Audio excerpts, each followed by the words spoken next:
मैं आप सबके सामने इस सभा में खड़ा होकर घोषणा करता हूं कि अयोध्या के जिस राज्य के असली उत्तराधिकारी श्री राम हैं, मेरी माता ने बड़ी कुटिल नीति द्वारा मेरे पिताश्री महाराज दशरथ को उनके दिए हुए वचन के जाल में फांस कर वो राज मुझे दिला दिया। परंतु ऐसे अधर्म के पथ पर चलना मैं सर्वथा अनुचित मानता हूं। मैं ये भी जानता कि मुझ जैसे पापी के मुख से धर्म और अधर्म की बातें सुनकर सारा संसार परिहास करेगा, परंतु मुझे एक ही आशा है, श्री राम जैसा दाता ये नहीं देखेगा कि मांगने वाला पात्र है या कुपात्र। इसलिए मेरे अवगुणों को न देखकर मेरी यह प्रार्थना स्वीकार कीजिए। अपने कुल धर्म के अनुसार अयोध्या के राज सिंहासन को ग्रहण करके मुझे और मेरी कलंकिनी माता को अपने पापों का प्रायश्चित्त करने में सहायता कीजिए। कहा, तुम अपने हृदय में व्यर्थ ग्लानि कर रहे हो। मैं भगवान शंकर को साक्षी करके कहता हूँ कि तीनों काल और तीनों लोकों में तुम जैसा धर्मात्मा पुरुष न हुआ है और न होगा। तुम पर कुटिलता का आरोप लगाना महापाप है।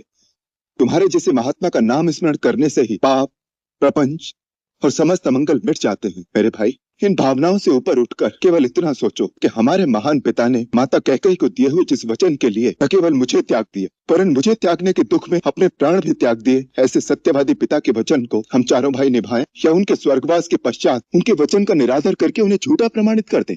राम, मैं इस योग्य तो नहीं, किंतु आज सबके सामने मैं तुमसे क्षमा मांगती हूँ। मैं आज सब गुरुजनों के सामने स्वर्गीय महाराज से लिए हुए अपने उन वचनों को वापस लेती हूँ। इसके लिए बहुत देर हो गई माता। आपको वचन देने अथवा अपना वचन वापस लेने का अधिकार केवल पिताश्री को था। मैं तो केवल इतना ही जानता हूँ कि पिताश्री के परलोक सिधारने के बाद उनके वचन का पालन करना एक पुत्र के लिए संसार के सब धर्मों से बड़ा धर्म है। मुझे विश्वास है अपने अंतिम समय में भी उन्हें इस बात पर गर्व रहा होगा कि उनके पुत्र ने उनके वचन का पालन किया।